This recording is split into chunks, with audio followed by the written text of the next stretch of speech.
187ാമത് മമ്പുറം മാണ്ട് നേർച്ചയുടെ സമാപന കാഴ്ചകളാണ് ഈ കാണുന്നത്. മമ്പുറം തങ്ങളുടെ ആത്മീയ സാമീപ്യവും പുണ്യവും തേടി ജാതി മതഭേദമന്യേ പതിനായിരങ്ങളാണ് ഈ നേർച്ചയിലേക്ക് ഒഴുകിയെത്തിയത്.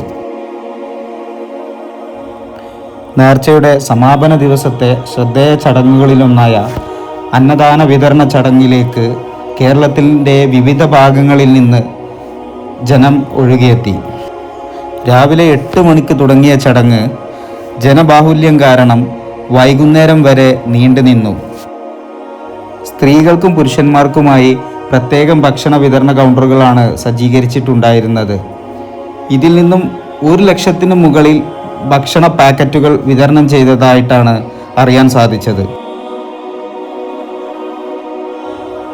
എല്ലാ വർഷവും അറബ് മാസത്തിൻ്റെ ആരംഭ മാസമായ മുഹറം മാസത്തിൻ്റെ ആദ്യ ആഴ്ചകളിലാണ് 8 ദിവസം നീണ്ടു നിൽക്കുന്ന മമ്പുറം നേർച്ച നടക്കാറുള്ളത്.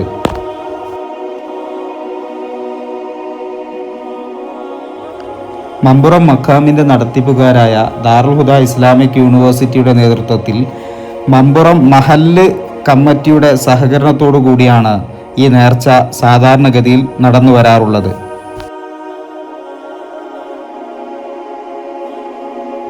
ജാതിമതഭേദമന്യേ സർവാദരണീയനും സൂഫി വര്യനും സ്വാതന്ത്ര്യ സമരത്തിലെ ചരിത്രനായകനുമായ മമ്പുറം സയ്യിദ് അലവി തങ്ങളുടെ പേരിലുള്ള ഈ നേർച്ച കേരളത്തിലെ അറിയപ്പെടുന്ന പ്രസിദ്ധമായ നേർച്ചകളിലൊന്നാണ്.